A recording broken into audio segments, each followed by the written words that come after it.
မှာလူဆောင်လာတဲ့လုံးပတ်တော့ကပါလဲဆိုရင်ဇာတိနဲ့ဟမ်ဇာတိနဲ့ပတ်သက်တယ်ဇာတိနဲ့ဝိညာဉ်ဖြစ်တယ်နည်းနည်းပဲလို့လည်းမပြောဘူးဇာတိနဲ့ဝိညာဉ်လူမှာဘယ်လိုပိုင်းပိုင်းမှာလဲခန္ဓာရှိတယ်ဝိညာဉ်ရှိတယ်ဝိညာဉ်ရှိတယ်ဆိုတော့ခန္ဓာနဲ့စိတ်ကတော့ခန္ဓာထဲမှာပဲရှိတာပါဒါပေမဲ့ဝိညာဉ်ကမဟုတ်ဘူးတခြားစီဖြစ်နေတယ်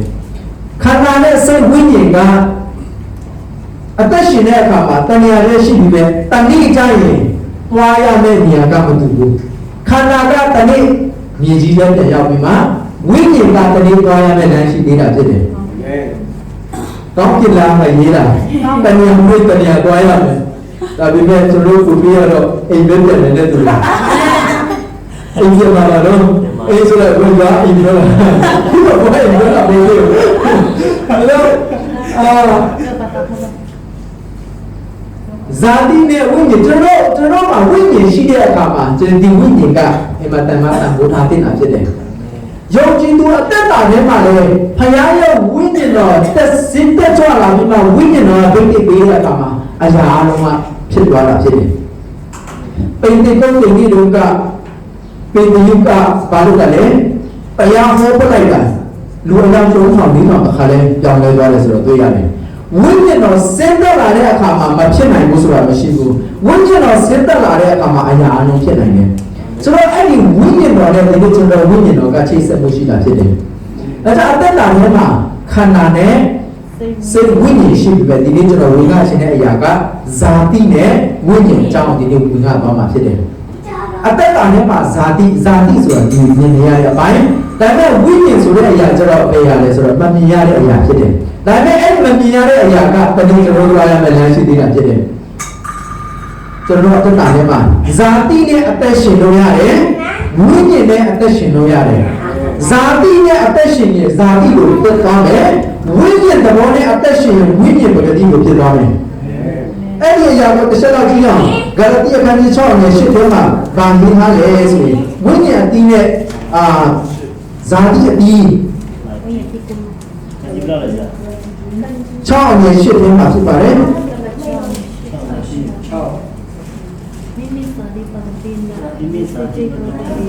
对啊，咱们按咱的朝呢是，明明咱的不个地呢，有些节日咱的有的啊，都在是地呢，我觉得的呢，为年那个地有些节日的呢，为年不个地啊，到了在申请啊，地呢有的的呢，哎嘛，人定钱呢有一大嘞，不怎么着吧嘞。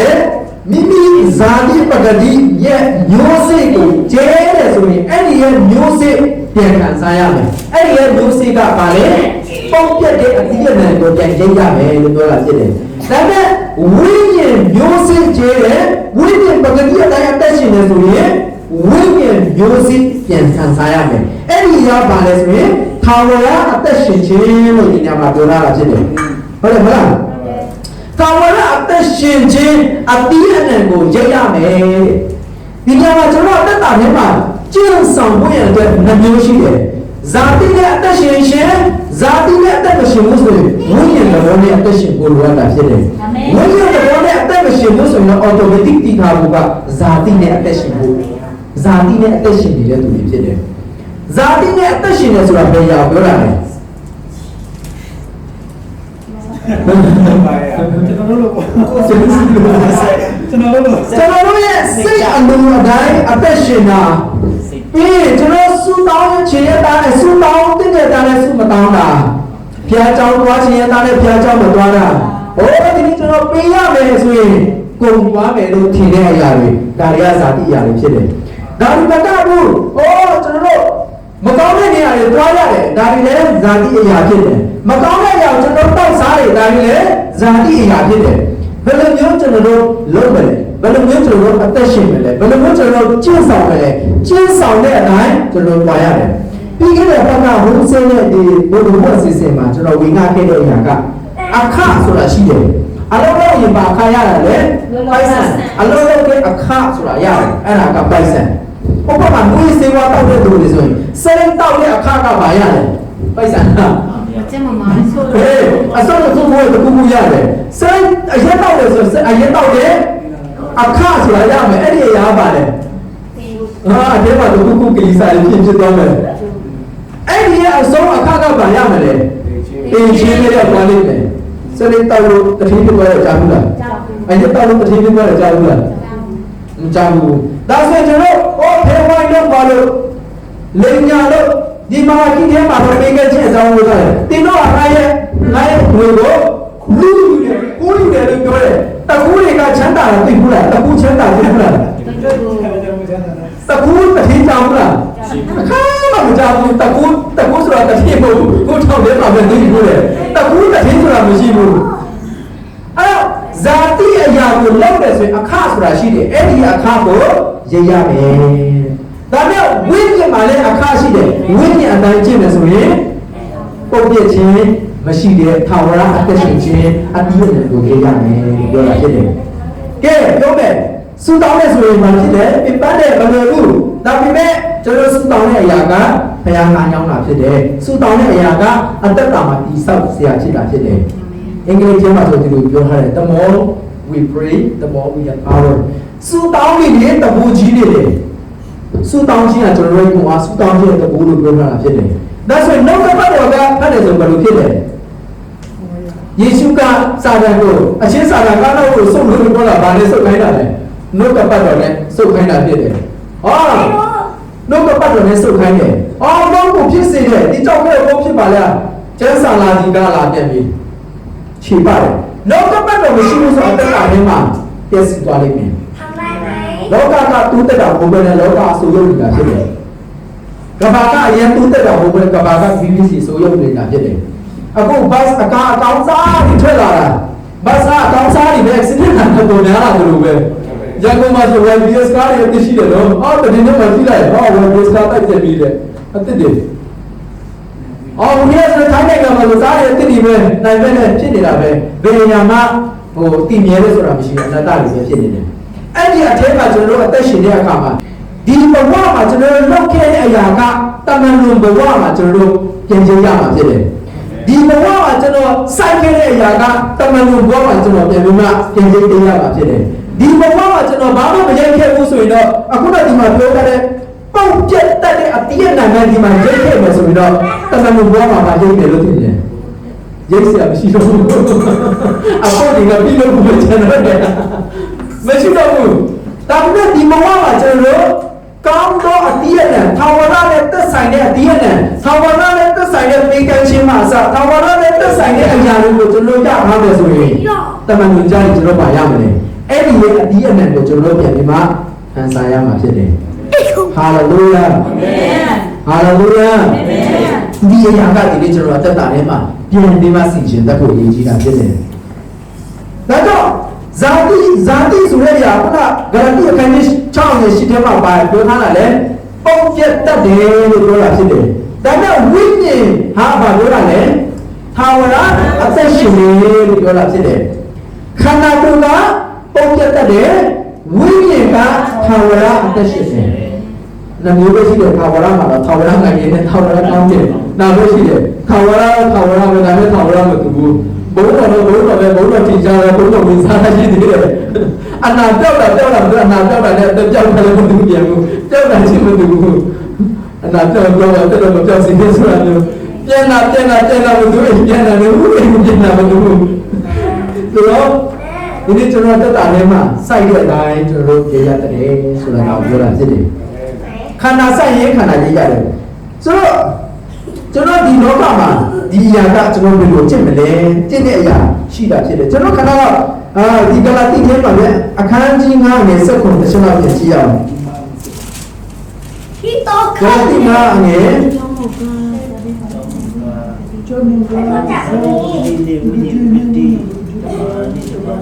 အခုဒီပိုင်းတင်းနေတော့အကြောင်းကဇာတိကိုဒီမိမိကိုဒီတပါးနဲ့တပါးဆက်ချင်တော့ရှိချင်ရင်တပါးနဲ့တပါးဆက်ချင်တဲ့ဒီလိုဒီလိုကျင့်တော့မကျင့်နိုင်ကြဒီမှာဘယ်လိုပြောရလဲဇာတိပဂတိနဲ့ဝိညာဉ်ပဂတိ တဘာနဲ့တဘာစန့်ကျင်နေကြတယ်တဘာနဲ့တဘာစန့်ကျင်နေကြတယ်တဘာနဲ့တဘာအပြန်လည်တိုက်နေကြတယ်သူရဲ့တရားရှိတဲ့ဝိညာဉ်ကဟာဒီနေ့ပြကြောင်းသွားချင်တယ်ဒါပေမဲ့ခန္ဓာကိုယ်ကသွားချင်နေပြီမနဲ့ဘောက်ပေါ်မှာလေဒါခေအိမ်နေပူတော့ကောင်းသေးတယ်ဝိညာဉ်ကတည်တယ်ထာဝရအပြည့်နဲ့ဆက်ရမယ်တော့ပိန်ကန်ချင်းနေဆိုရင်ပေးရမယ်ဆိုတော့တည်တယ်ဒါနဲ့ဇာတိရပါရဲ့ခဏနေပါစားမလဲအမြဲတမ်းဒီအရာကအတိုက်အခံရှိနေတာဖြစ်တယ်ဥပမာဝိစီဝါတောက်တဲ့သူတွေဆိုရင်ကျမ်းစာပြောတဲ့ဒီအရာတွေကမကောင်းတဲ့အရာတွေတည်ရင်တွေမတောက်ရဘူးဒါပေမဲ့ဇာတိကပြရကောင်းဆိုတာတဲ့အခါမှာမလုပ်ရတယ်လေတောက်ရတယ်ဒီနေရာမှာအမြဲတမ်းတိုက်နေတာဖြစ်တယ်ဇာတိနဲ့ဝိညာဉ်ကတိုက်နေတယ်ဘယ်အရာကိုနိုင်စေခြင်းလဲဆိုတာကိုနိုင်စေခြင်းတဲ့အရာကိုမြန်မြန်ထည့်ပြီးတော့ဗာလဲလို့ဆိုတာလေးချိန်နဲ့ပြောတာဖြစ်တယ်ဒီဘက်အလေးချိန်ကိုကြားစေခြင်းလို့ဆိုဘာလို့လဲမြန်မြန်အလေးချိန်ကိုဒါဆိုရင်ဒီလိုကြားပါလိမ့်မယ်အတ္တထဲမှာဇာတိနဲ့ဝိညာဉ်ကအမြဲတမ်းတိုက်နေတယ်ဆိုတာဒီနေရာမှာတွေ့ရတာဖြစ်တယ်ဒီနေ့ကျွန်တော်တို့အတ္တထဲမှာလည်းတစ်ခါတလေမတိုက်ဘူးလားတိုက်တယ်မလို့ဘူးအဲ့ဒါကတိုက်တာအားလုံးကိုကျွန်တော်တို့တိုက်နေတယ်တခြားမပြောသေးဘူးဒီမှာကိုဆိုင်မင်းတို့ကျွန်တော်လေ့ကျင့်ခန်းလုပ်ပေးထားတယ်ကျွန်တော်လေ့ကျင့်ခန်းလုပ်တယ်အားကောင်းတယ်လေရက်တော့ပြတော့ဒီဟာတွေပုံနာလို့ဒီကုန်းနာလည်းမင်းရဲ့ဆိုကျွန်တော်မလုပ်နိုင်ဘူးဘာလို့လဲတော့အားရင်းနာတယ်ဆက်လိုက်တာနဲ့ဒီလိုတော့မဟုတ်ဘူးမလို့ဘူးဇာတိကတော်လေးစံတာကြတာလေကိုလို့လို့တဲ့တိုင်းနဲ့တလားလို့လို့တော့အချိန်ကြီးကောင်းလာတယ်နော်ပါဒီကိစ္စတွေတော့ဇာတိနဲ့ဝိညာဉ်မှာအမြဲတမ်းစံပြန်တိုက်တယ်နေတယ်ဆိုတာအပြန်ဆိုင်တိုက်တယ်နေတယ်ဆိုတာတွေးရတယ်ဒါဆိုရင်ကျွန်တော်တို့ကိုဒီနေ့ဘယ်ညာကကျွန်တော်တို့ကိုတိုက်နေတယ်လေ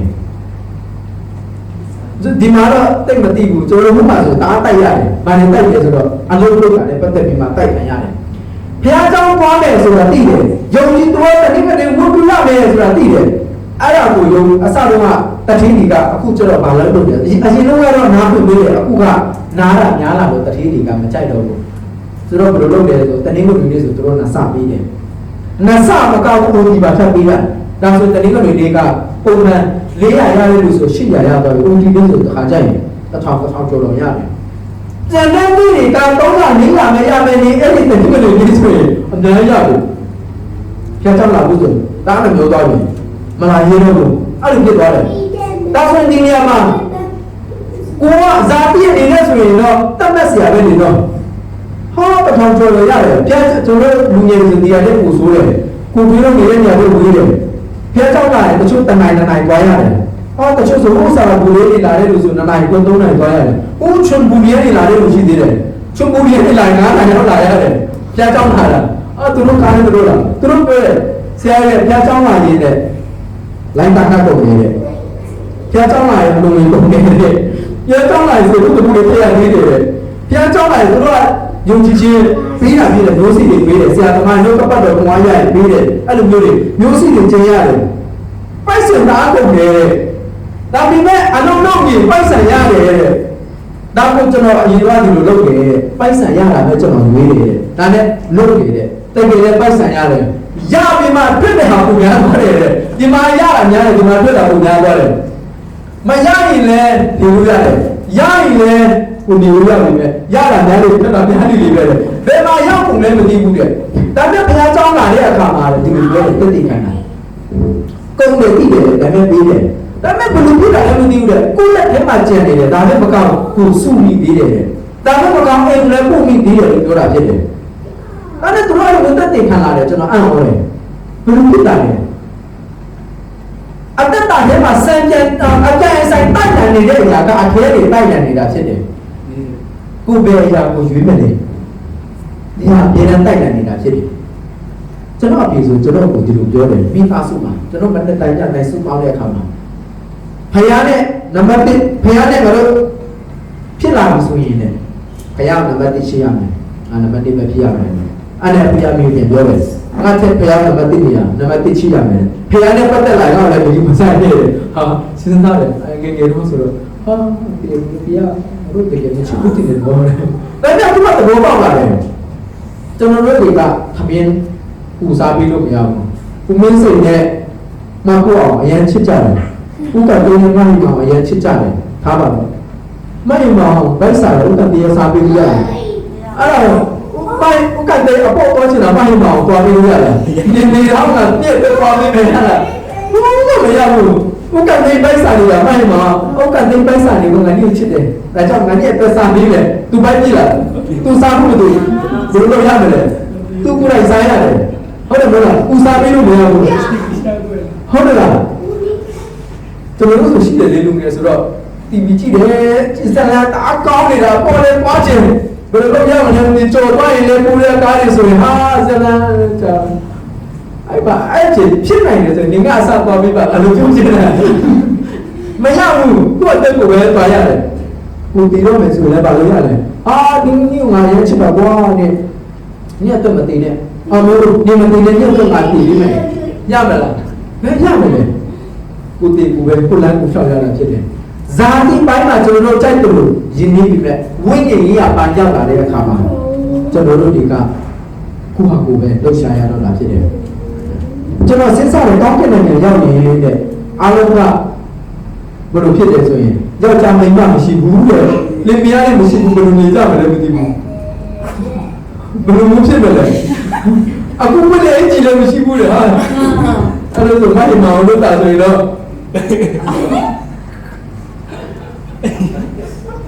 ဇာတိနဲ့ဝိညာဉ်ဆိုတာအများကြီးရှိတယ်ဒါကြောင့်ကျွန်တော်တက်တာထဲမှာဇာတိနဲ့ဝိညာဉ်ဆိုတာတိုက်ရတဲ့အခါမှာဘယ်အပိုင်းကိုကျွန်တော်တို့သွားမလဲအေးရာကတိတ်ရေးကြီးတာဖြစ်တယ်အဲ့လိုပြောလို့လည်းအချင်းချင်းစကားများပါလို့ပြောတာမဟုတ်တော့ခန်းနေစကားများနေမှာဆိုလို့ဒါကြောင့်ဒီနေရာမှာဇာတိနဲ့စံပြန်တိုက်လာနေတယ်အပြန်ဆိုင်တိုက်လာနေတယ်ဆိုတာတွေ့ရပါတယ်ဒါကြောင့်ဇာတိပဂတိရဲ့အကျင့်ကထင်ရှားတယ်အဲ့ဒီရဲ့အပီးကလည်းထင်ရှားတယ်အဲ့ဒီရဲ့အပီးကလည်းထင်ရှားတယ်လို့အဲ့ဒီအပီးကလည်းဘယ်ကနေစတယ်ကိုကနေစတာလားကိုအဖေကနေစတာလားတို့မောင်ဘူးအာဒနေဘူးကစတာလားအဖြစ်သားနေတဲ့အတွက်ကြောင့်အဖြစ်သားနေတော့ပုံမှန်လည်းသိကြအောင်ပါပဲဆက်ရောက်ပါပဲဒါပေမဲ့ဝိညာဉ်ရှိသေးတယ်ဆိုတာသဘောပေါက်ဖို့ရည်ကြီးတယ်ဟာလေလုယာအဲ့တော့ဒီဇာတိအရာကိုကျွန်တော်တို့လောက်သွားတဲ့အခါတချို့တွေကဒီအရာကိုနားမလည်တာရှိသေးတယ်ကျွန်တော်ခဏတော့ကျန်းစာဖတ်ရအောင်တိကောခန်းကြီး15နဲ့40လေးကိုကျွန်တော်တစ်ချက်လောက်ကြည့်ရအောင်ကျွန်တော်သူ့ဆုံးပြအောင်ကျွန်တော်သွားမယ်နော်ညက်လေးသွားခန်းကြီးပါလားတိကောခန်းကြီး15နဲ့40လေးတွေ့လားတိကောပေါ်တဲ့ပထမဆောင်ခန်းကြီး15နဲ့40လေးဒီတော့စိုက်တော့ခါဇာတိဘုဒ္ဓကိုဖြစ်ရင်ထားပြောက်တော့ခါဝိညာဏကိုဖြစ်ရင်ဇာတိဘုဒ္ဓကိုအမျိုးဝိညာဏကိုအမျိုးရှိဘယ်နှကိုရှိလဲဇာတိဘုဒ္ဓရဲ့ကိုဒီညမှာတစ်မျိုးရှိတယ်နောက်တစ်မျိုးကဝိညာဏကိုတစ်မျိုးရှိတယ်ဒီညမှာလည်းကိုတစ်မျိုးရှိတယ်ဆိုတာတွေ့ရတယ်ဒါကဘယ်သူရဲ့အသက်တာလဲဆိုတော့ယေရှုရဲ့အသက်တာဖြစ်တယ်ယေရှုမှာလည်းကျွန်တော်တို့တရားရခိုင်တော့လူဖြစ်တယ်လို့တရားရခိုင်တော့ဖျားဖြစ်တယ်သူ့မှာလည်းကိုယ်နှမျိုးရှိတယ်ဇာတိကိုယ်နဲ့ဝိညာဉ်ကိုကျွန်တော်တို့မှာလည်းခုနပြောတဲ့အတိုင်းဇာတိကိုယ်နဲ့ဝိညာဉ်ကိုရှိတာဖြစ်တယ်ဒါကြောင့်ဒီကိုယ်ခန္ဓာက15ငယ်40လေးပထမအပိုင်းမှာကျွန်တော်ကြည့်တဲ့အခါမှာစိုက်တဲ့အခါတဲ့ဘာဖြစ်တာလဲဇာတိပဂတိကိုဖြစ်တယ်တဲ့ဒါနဲ့ထားကြတဲ့အခါမှာဝိညာဏကိုဖြစ်တယ်တဲ့စိုက်တဲ့အခါမှာဇာတိဖြစ်ပြီးမှထားပြောက်တဲ့အခါမှာဘာဖြစ်တာလဲဝိညာဏကိုဖြစ်တယ်ယေရှုကလောကမှာအသက်ရှင်တဲ့အခါမှာတရားမှာတရားရခိုင်နှုန်းလူဖြစ်တယ်လို့တရားမှာတရားရခိုင်နှုန်းကဖျားဖြစ်တယ်ဝိညာဏဖြစ်တယ်ဖျားဖြစ်တယ်ပဲလားဒါနဲ့သူတည်သွားပြီဒီနေ့လိုမျိုးတည်တယ်ရှင်ပြန်ထမြောက်တဲ့နေ့ဖြစ်တယ်ရှင်ပြန်ထမြောက်လာတဲ့အခါမှာဇာတိနဲ့မသက်ဆိုင်တော့ပဲနဲ့တရားမှာတရားရခိုင်တော့ဖျားဖြစ်သွားတယ်ဝိညာဏ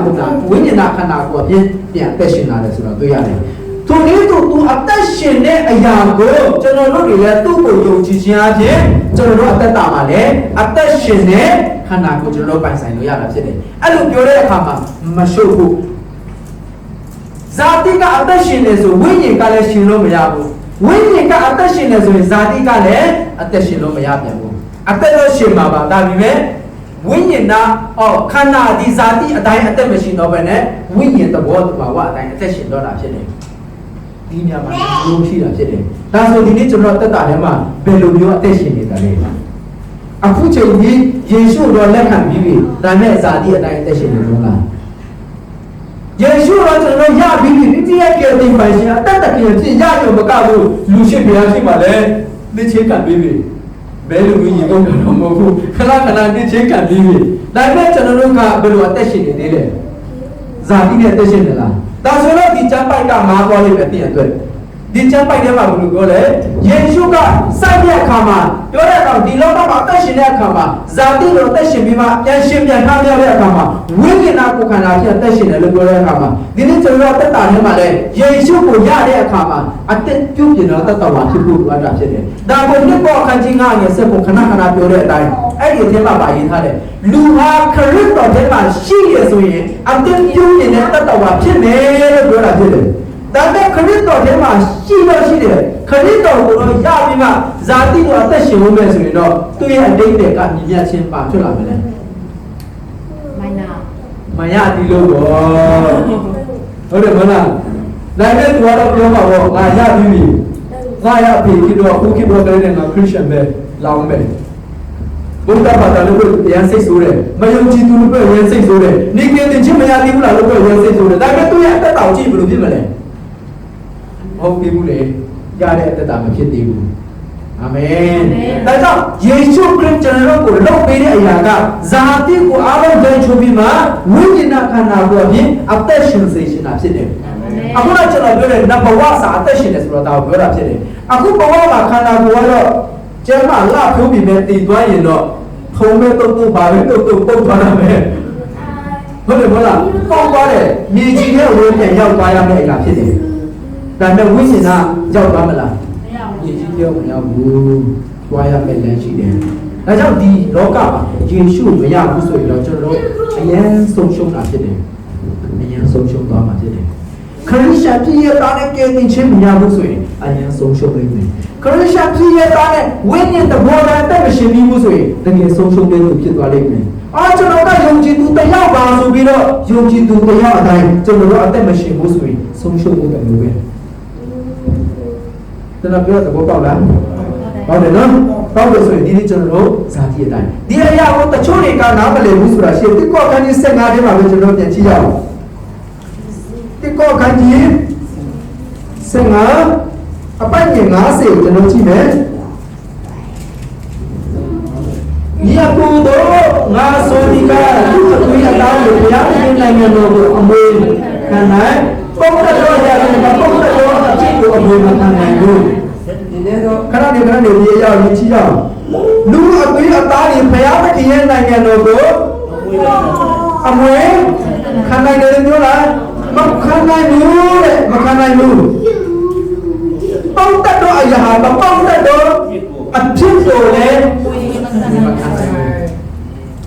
ဒါကြောင့်ဒီခန္ဓာကိုယ်ကပုတ်တဲ့အရာဖြစ်တယ်ဇာတိအရာဖြစ်တဲ့အခါတနေ့ကျရင်ကျွန်တော်သွားရမယ်လမ်းရှိတယ်အဲ့ဒီအရာကမြေကြီးနဲ့ဖြစ်မယ်မြေကြီးထဲမှာသွားရမယ်ဝိညာဉ်နာကသူရဲ့ဘုံကိုမှာသွားရမယ်အဲ့ဒီမှာသွားတဲ့အခါမှာသွားရုံကကျွန်တော်ရမယ်အမွေတွေရှိတာဖြစ်တယ်အခုဒီမှာကျွန်တော်အမွေတွေတက်နေတာအဲ့ဒါကအလကားခဲ့တာမဟုတ်ဘူးရောက်ကြရင်ပြန်ခံစားရမယ့်အရာတွေဖြစ်တယ်အခုဒီမှာကျွန်တော်ပြီးကန်းနေတာကအလကားပြီးကန်းနေတာမဟုတ်ဟိုရောက်ကြကျွန်တော်တို့အကျိုးသားကြီးတာဖြစ်တယ်အခုကျွန်တော်အေးလေးကြီးလောက်နေတာအလကားလောက်နေတာမဟုတ်ဘူးဟိုရောက်ကြတော်ပူဆောင်ဖို့ပဲဖြစ်တယ်ဒီမှာဆေဘူးတပူထဲခိုင်းနေတာအလကားထဲခိုင်းတာမဟုတ်တစ္ဆာရှိတဲ့ပုဂ္ဂိုလ်တစ္ဆာရဲ့တော်ပူဆိုတာရှိတယ်အဲ့ဒါဆောင်ဖို့ဖြစ်တယ်ကျွန်တော်ဒီမှာလောကမှာဘုရားနိုင်ငံတော်จะလှုပ်ဆောင်နေတာအလကားလှုပ်ဆောင်တာမဟုတ်ခိုးမှရောက်တဲ့အခါမှာကျွန်တော်တို့ရမယ့်အမွေကအရင်ကြီးနေတာဖြစ်တယ်ဒီအရာကိုအစကကယ်တင်ခြင်းမရဘူးယေရှုကိုမရတော့ဘူးဆိုရင်တော့ဟုတ်ပြည့်ချင်းဒီနိုင်ငံမှာရေးပါလိမ့်မယ် ထာဝရငရေထဲမှာလည်းဝိညာဉ်နဲ့ရောက်သွားလိမ့်မယ်။ဒါဆိုကျွန်တော်လုံဆောင်တဲ့အရာကဘယ်လိုဖြစ်သွားမလဲ။အချီးပြီးတစ်သက်ဖြစ်သွားမှာဖြစ်တယ်။အာမင်။အာမင်။ဟာလေလုယာ။အာမင်။ဒီလိုက်လား။တော့မရှိဘူးဆိုတာမဖြစ်ဘူး။အန်တီဂျာကျွန်တော်တော့ကျမ်းတစ်ပိုက်သားဆိုဝိညာဉ်ကအကျင့်တိုင်းကျွန်တော်ကျင့်ဖို့မလိုဘူးလား။ဘူးလားဆိုတော့ကျွန်တော်ပြန်သွားရအောင်။ဂလတိအခန်းကြီး9အငယ်20နှစ်မှာလို့ရှိအောင်ခဏနေကြပါကျွန်တော်တို့ကျမ်းစာရဲ့ဝန်ထမ်းနိုင်အောင်မယ်အမြင့်ဆုံးပြောင်းကျွန်တော်သွားမယ်နော်ငါအငယ်20နှစ်26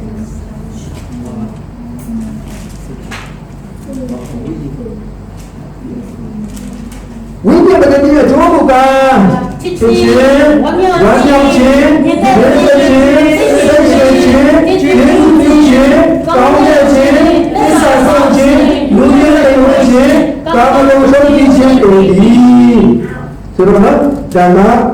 26အတိတ်မှာဆိုဒီထဲမှာအများကြီးပြစက်ပါရအောင်နော်စက်ပါမယ်ထို့သောအကျိုးကိုဘယ်နည်းမှမတာခရစ်တော်ရဲ့ဆက်ဆံရေးတွေဒီဇာတိမတိအတိုင်းကောဇာတိမတိဆက်ဆံရေးကိုအလိုလားလို့ကောလက်ဝါးကားတဲ့မှာမာကြပြီ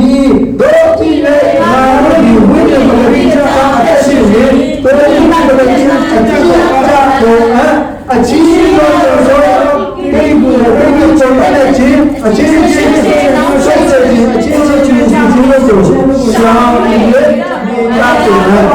ခဏဒီအရာပေါ်မှာပြင်ကြည့်တော့ဝိညာဉ်ပကတိရဲ့အကျိုးရှိတယ်ဝိညာဉ်ရပြီးတဲ့သူကအဲ့ဒီဝိညာဉ်ရဲ့အကျိုးရလိမ့်မယ်ဘယ်လိုရလဲဝိညာဉ်ကိုရပြီဆိုဝိညာဉ်ရဲ့သဘောတဘာဝရှိတယ်သူဝိညာဉ်ကိုရရှိပြီယေရှုကိုရရှိပြီဆိုဝိညာဉ်တော်လည်းဘာကြောင့်ကျွန်တော်ဝိညာဉ်နဲ့ယေရှုဒီနေရာမှာပြောရတယ်ဆိုတချို့ကနည်းနည်းရှုပ်သွားမှာဆိုလို့ယေရှုကဘာပြောရလဲ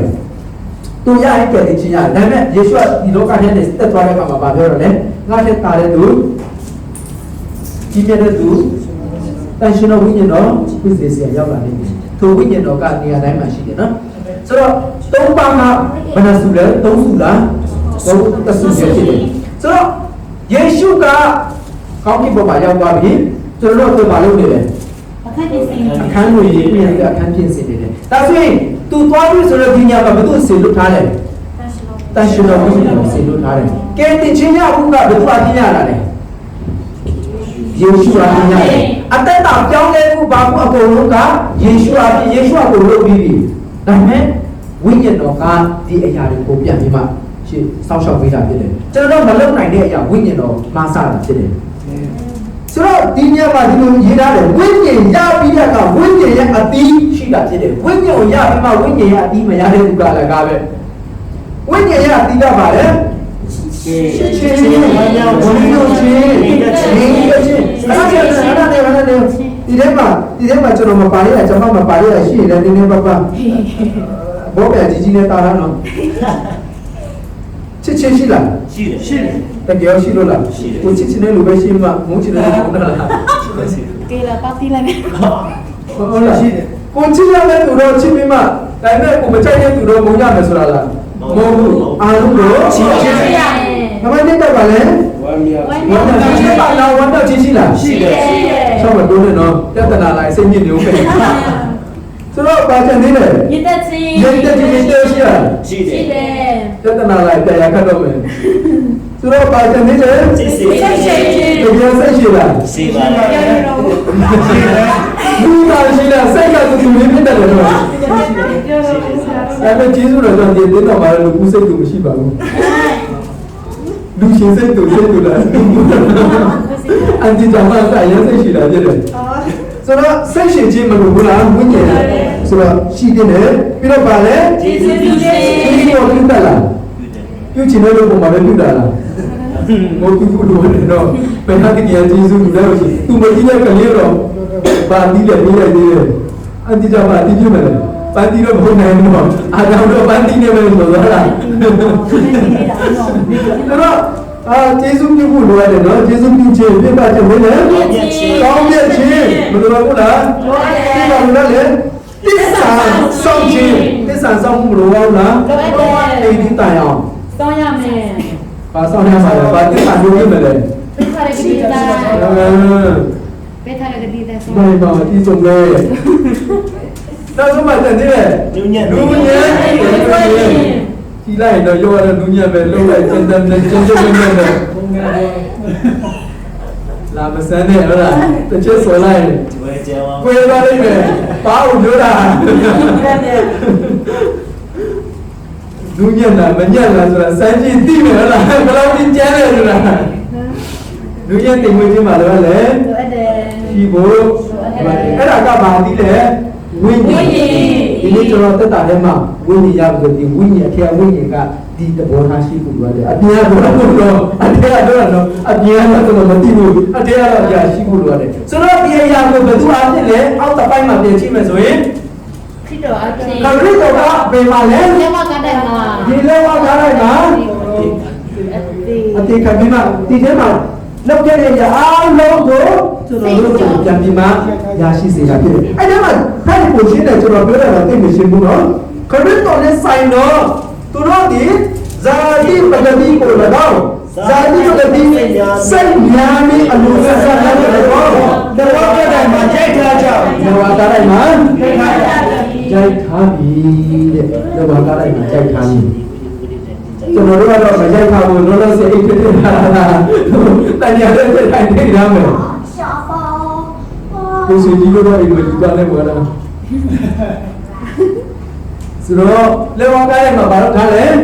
ယေရှုကစိုက်ထား ရိုက်ထားပြီးချိတ်ထားတာကိုကြိုက်ထားတာဖြစ်တယ်ချိတ်ထားရင်ရွတ်သွားမှာရိုက်ထားပြီးလို့ပြောတယ်ရိုက်ထားလို့ကျွန်တော်တို့ကရိုက်ထားလို့ကျွန်တော်တို့ကဘာလို့သေးလဲမလို့တော့ဘူးလေယေရှုကရိုက်ပြီးပြီလေအဲဆိုကျွန်တော်တို့ဘာလို့ဒီမိစိတာရလို့မရှိနေကြတယ်မရိုက်ထားတယ်လို့ဖြစ်တယ်ဒါယေရှုမရိုက်ပြီးလားမဟုတ်ဘူးကိုကမရိုက်ခိုင်းတာလေဆိုတော့အញ្ញံဆုံးရိုက်ခိုင်းလိုက်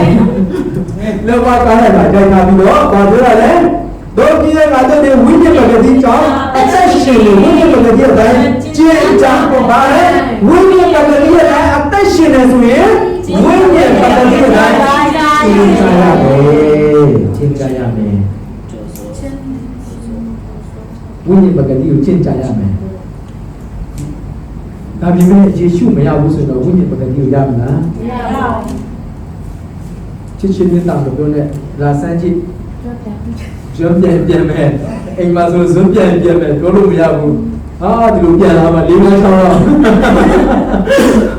အနေပေါ့ပါလေပါလို့စိုက်နေပူးပါလို့စိုက်နေတော့လားကန်တဲ့ညရှောင်းတော့ဝိညာဉ်ပဂတိအတိုင်းကျင့်ကြံရမယ်အာမင်ဒီအရာကိုကျွန်တော်တို့ဒီအရာကိုဇာတိလူတွေကသဘောမပေါက်ကြဘူးတိကောခန်းနေနဲ့အမြင်14တိကောပြန်လာရအောင်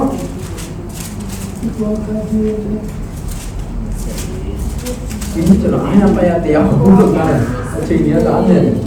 ကောတီလူကြီးပြန်ကြည့် အဲ့ဒါဆက်လက်ပြီးပြပါလေ တန်ကြီးနဲ့ငယ်ဆက်လေး အချင်းကြီး တန်ကြီးနဲ့ငယ်ဆက်လေးစာမျက်နှာတီး ဆိုလို့ရှိရင်စကားလေးဖတ်မယ်ခဏတည်းသူဖတ်မယ် တန်ကြီးနဲ့ငယ်ဆက်လေး ဒီတော့ဇာတိပဂတိလူကြီးဘုရားတည်ပြီးတဲ့နေရာတို့ကိုမမှန်ဘူးထိုအရာတို့ဒီမိုက်တော်အရာဖြစ်ဒီလိုကိုကြိုက်ထိုအရာတို့ကိုဝိညာဉ်ဖြစ်တာအမှန်တရားကိုနားလည်နေတော့ဇာတိလူကြီးနားလည်နေဘူးတဲ့ရှင်းနေတာဒီလိုရှင်းတာဘာမှမရှိတော့ဘူးအဲ့တော့လူတွေကနားမလည်ဘူးဆိုတာရှင်းရှင်းလေးဘာကြောင့်ဘာနားနဲ့နားထောင်တာလဲ ဇာတိနာနဲ့ ဇာတိနာနဲ့နားထောင်တာဖြစ်တယ်သူတို့ကနားမလဲမလဲဘူးဟာပြောလိုက်ရင်ဖြစ်ပါမလားဟာပြောလိုက်ဒီဆရာကလည်းနားမလဲဘူးပြန်ဖတ်ကြည့်ရအောင်ဒီဟာကိုဇာတိပဂတိလူတွေဘုရားတခင်ရဲ့ဝိညာဉ်တော်အရာကိုမခံဘူးထိုအရာကိုမိုက်တော်အရာဖြစ်တယ်လို့ထင်တယ်ထိုအရာကိုဝိညာဉ်ဘာသာနဲ့ပိုက်ဆိုင်လို့နားလည်နေတော့ဇာတိပဂတိလူတွေနားမလဲကြနားမလည်နိုင်ဘူးတဲ့ဇာတိပဂတိလူကလုံးဝနားမလည်နိုင်ဘူးဒီနေ့ကျွန်တော်ပြေးကန်တယ်လို့ပြောတဲ့အခါမှာပြေးကန်ချင်းကိုကျွန်တော်ပြန်ပြောတဲ့အခါမှာဥပမာနိုင်တဲ့အခါမှာ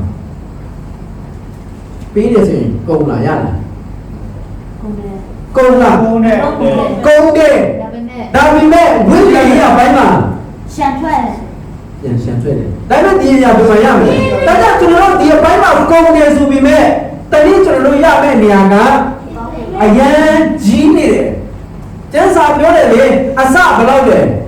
90လို့တော့ပြောတယ်တချို့ကဆရာပြောတော့မှပြောတယ်အစတစ်ထောင်တော့ပြောတာရှိတယ်နော်တရားပြောတော့ရှိတယ်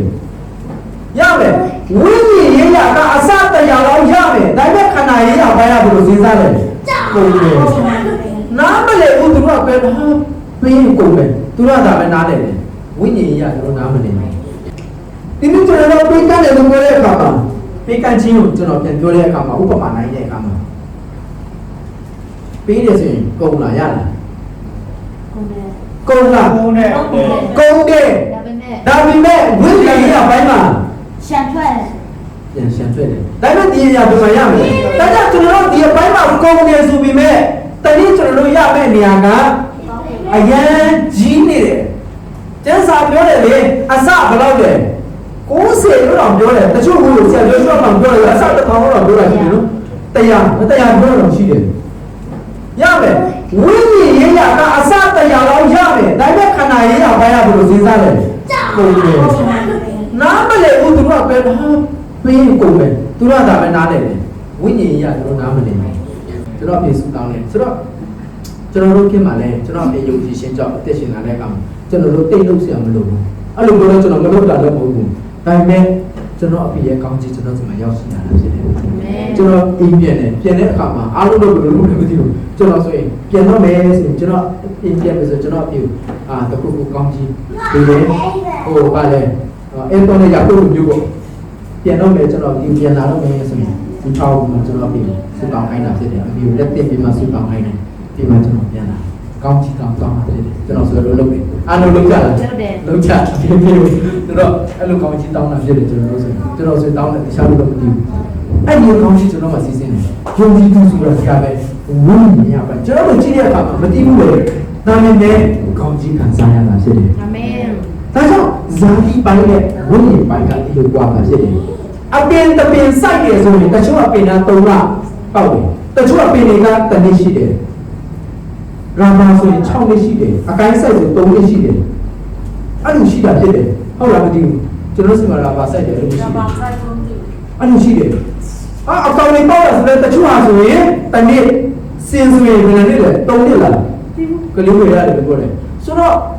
ပြောချင်တဲ့အရာကစိုက်တဲ့အချိန်မှာမတိရဘူးကုန်တယ်ဒါပေမဲ့အချိန်တန်ရင်အတီးတီးပြီးမှအပြင်ပေါက်ပြီးမှအတီးတီးရေပြောတာတော့ပြောတာဖြစ်တယ်ဒီအရာကိုဒီကျမ်းစာကဘယ်လိုပြောလဲဆိုတော့ဇာတိလူတွေကနားမလည်ဘူးတဲ့ဇာတိလူတွေကအဲ့ဒီအရာတွေကိုဘာလို့ပြောရလဲဆိုတော့မိုက်နေတယ်လို့ပြောကြတယ်ဟုတ်တယ်မလားဒီကောမှာရှိတယ်နော် ဒီကောနေ စလေဇာတိကတိလူတွေဘုရားတခင်ဝိညာဉ်တော်ရာကိုမခံမယူထိုရရာကိုမမှန်ပါလေလို့ပြောတယ်အဲ့ဒီအရာတွေကအယူတွေလောက်တာအဲ့ဒီအရာတွေကအုံနောက်မရှိတဲ့သူတွေလောက်တာအဲ့ဒီအရာတွေကမိုက်နေတယ်ဇာတိလူတွေကဒီလိုသွေးတယ်ဒါပေမဲ့ဒီအရာတွေကဝိညာဉ်တွေကဝိညာဉ်သဘောနဲ့နားနေတယ်ဟာလေလုယာဟာလေလုယာကျွန်တော်အဲ့ဒါကိုပြောတဲ့အခါမှာပြောလို့မဆုံးပြန်ပြောချင်တယ်ယေရခေါမြို့ကိုတိုက်တာတိတယ်ယေရခေါမြို့ကြီးပဲအဲ့ဒါကိုဘုရားကတိုက်ခိုင်းတာဘယ်လိုတိုက်လဲဒုက္ခသားနဲ့မတိုက်ဘူးဝိုင်းပြီးမှဘုရားချီးမွမ်းသွားတာစကားတော့မပြောခိုင်းဘူးပတ်တယ်ပြုတ်ကျသွားတယ်ကျွန်တော်စဉ်းစားမပေါက်ဘူးဘယ်လိုမျိုးတိုက်တာလဲမသိဘူးဒါမှပြောတဲ့ကျွန်တော်အဖေနဲ့ဆိုးတွေကောင်းထုတ်တာဖြစ်တယ်ကျွန်တော်ရောအနက်ကားများတယ်နောက်ဝင်တဲ့လူတွေလည်းအများများတယ်အားလုံးတချို့လူတွေပြောင်းလဲနေတယ်ကြောင့်ဒါပေမဲ့တချို့တွေမပြောင်းလဲသေးလို့ရှိသေးတယ်နောက်ဝင်တဲ့လူရှိတယ်အဲ့လက်ကရဆူတာလက်ထဲမှာဝင်လာမောင်တော့ပြောတယ်တော့မောင်တော့ပြီးသူ့မောင်တော့ဆိုချွတ်ပြေးသွားတယ်ကြည့်တယ်ဒါနဲ့ကျွန်တော်ပြေးစီတယ်ဆိုင်ကျွန်တော်တာအိမ်မှာရှိနေတယ်ဆီယနာပြီးမှလာမောင်တော့ပြေးထားတယ်ဟာအဲ့လိုဆိုဟုတ်လားကောင်းတာပေါ့အဲ့ဒါသူ့တောင်းပြန်ဆိုတော့တကားပိတ်ထားတယ်စိတ်ထားပြီးမှမထွက်နိုင်ဘူးလေကျွန်တော်ပြောလာတဲ့အရာကိုဟိုကောင်းသိနေပြီဟောတော့နောက်မောင်းထုတ်ဖို့လာနေပြီဘယ်သူမှဟိုနေတယ်ဘယ်လိုမျိုးမိုက်ခရိုဖုန်းနဲ့ဆက်သွယ်တာလည်းမဟုတ်ဘူးဘယ်လိုသိလဲမသိဘူး ဝိညာဉ်တွေဝိညာဉ်တွေပဲသိတာဖြစ်တယ်အာမင်ဒီနေ့ကျွန်တော်ဆုတောင်းတဲ့အရာကလူတွေနားမလည်ဇာတိလူတွေကအယူလို့ပဲလို့ထင်တယ်ဝိညာဉ်သဘောနဲ့ရှိတယ်ဆိုဒီအရာတွေကကြီးနေနေတာဖြစ်တယ်ဟာလေလုယာချီးရောက်နေတာဖြစ်တယ်အလုံးလုံးနေတာဖြစ်တယ်အာမင်အာမင်အဲတော့ဒီနေ့ကျွန်တော်တက်တာထဲမှာဘယ်လိုအသက်ရှင်မလဲဇာတိကိုအသက်ရှင်မယ်ဆိုတော့ဇာတိရဲ့အဖြစ်အမှန်ကပုတ်ပြတဲ့အရာတွေပဲခံစားလာလိမ့်မယ်ဝိညာဉ်ရတဲ့အသက်ရှင်မယ်ဆိုရင်တော့ဗာလဲဘာဝနာအသက်ရှင်စေရအောင်ညာခံစားရတယ်ဒီနေ့ကျွန်တော်ဝင်လာသွားချင်တာဇာတိနဲ့ဝိညာဉ်ဖြစ်တယ်ဒီနေ့သင်ပေးရတော့အရှုံးပေးမယ်လေခွေးအစုံကိုခွေးရတယ်ကောင်ရှိရဲ့လက်ကောင်ပေါ့ခွေးအစုံကောင်ခွေးရတယ်ကောင်ပိုင်ရှင်ကကြည့်ရတဲ့ခွေးကိုအဖြူချစ်တဲ့အခါမှာဘာလို့လဲအဖြူကိုသမင်းများများတွေ့တယ်အမဲကိုသမင်းသိမ့်မတွေ့ဘူးကြိုက်ခိုင်းလိုက်တယ်ဘယ်သူနိုင်လဲအဖြူနိုင်တာပေါ့ဒါနဲ့မထူဘူးကွာအဖြူပဲနိုင်တယ်အမဲကိုတနာတယ်အမေကိုပြင်ချစ်တယ်ဒါနဲ့အမေကိုသမင်းများများတွေ့ပြီးမှအဖြူသမင်းသိမ့်မတွေ့ဘူးဒါနဲ့ကြိုက်ခိုင်းတယ်ဘယ်လိုနိုင်လဲအမဲနိုင်တယ်ဒီနေ့ကျွန်တော်အသက်တာထဲမှာတင်ဝိညာဉ်ရေးရပြန်များကြားတယ်ဆိုရင်ဝိညာဉ်ရေးအသက်တာအနိုင်ယူသွားလိမ့်မယ်အာမင်ဇာတိအရာကိုခင်ဗျားများများလိုက်ပြောတယ်ဆိုရင်ဇာတိအတိုင်းခင်ဗျားသက်ရှင်သွားလိမ့်မယ်အာမင်ဘယ်ရာကိုခင်ဗျားဥစားပေးနေတယ်ဟာလေလုယာအာမင်ဆုံးသက်တယ်အယောက်စီတိုင်းဖျားရှင်ကောင်းကြီးပေးပါစေကျွန်တော်ကနာမတော်ပြပြီးမှလက်ပေါက်တော်ဆိုရအောင်ဒီကစတောင်းစကန်နဲ့ဒီမှာစပယ်